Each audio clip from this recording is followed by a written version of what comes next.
extent of your involvement? Look, if it was not complete, it is complete. I've apologized so many times, Mr. Plotkin, over the past 40 years for that unfortunate decision of mine to follow the direction of the president and take actions. Over my 5 decades of career, I've made mistakes. That was the biggest one I've ever made in my life. I think I've apologized and atoned for it. I've learned from it, and it's time to move on. Look, we have a crisis in the state budget. We went through numbers today, and if they were in the room, you saw them. If you take a normal 2-year cycle, we would have revenue increases of something like 7% a year. We don't. We've had a revenue decrease of 12% over a 2-year cycle.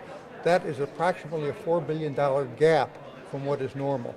This is the time when we have to focus on reforming government, on making it simpler, more effective, more cost-effective, and more consumer-friendly. And that's what this commission is focused on. If I just have to just follow up, something more current was you were cited by the Securities and Exchange Commission, and you paid a personal fine of $100,000. Sure. Your firm, Thayer Capital, paid a fine of $150,000. Same answer, Mr. Plotkin. I heard state pensions being mentioned today.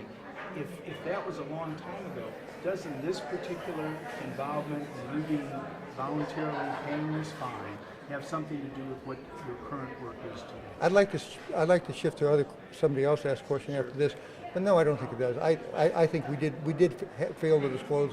We paid a fine. It was some time ago.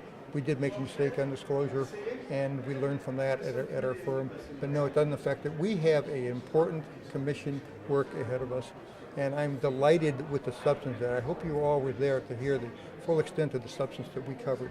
To me, it was illuminating, it was inspiring, but it was also breathtakingly difficult because we've got a real task ahead of us. This is not simple stuff. This is hard work.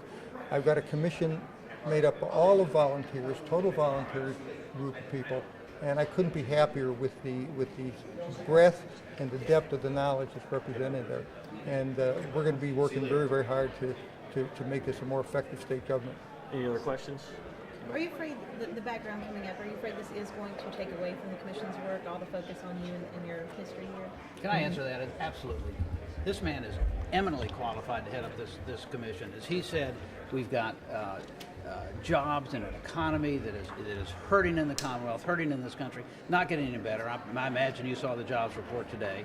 It's not getting better. We need to look at new ways of delivering government services, of making government leaner and more efficient and more economical. Here's a guy that's been doing this for 50 years. Here's a guy that knows how to do this stuff. Let's not talk about stuff that was done 40-some years ago. That's absurd. Well, Mr. Speaker, on that subject then. This is the last question, too, by the way. It was illuminated during this meeting that there have been a number of these reform type efforts in the past, many of them with unfulfilled expectations. What do you say to your constituents, to the citizens who would say this has been tried before and not being completed successfully? Why should folks believe that this time it will work, but it hasn't in the past? That's a very, very good question. As you saw from those charts, there are a number of recommendations from past commissions that have not been executed.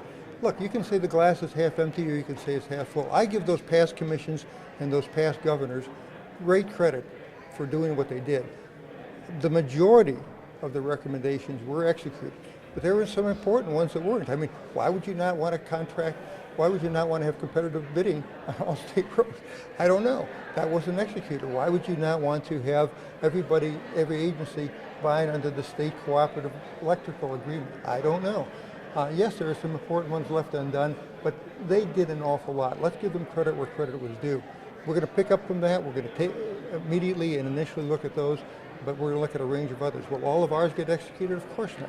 Maybe some of ours won't be great ideas, but we're going to do our best to come up with a list of reforms and ideas to simplify, to streamline to some extent, and it's not just about making it smaller, it's making it better. And that's what we're going to try to do. With all that's happened in the last few weeks with the Democrats... I don't think we're taking more questions. Well, Make this the very, very last one. Sure. With all that has happened in the last few weeks with the Democrats and in the media, did Yes. you ask or consider telling the governor that you would not serve? No. Thanks, everybody.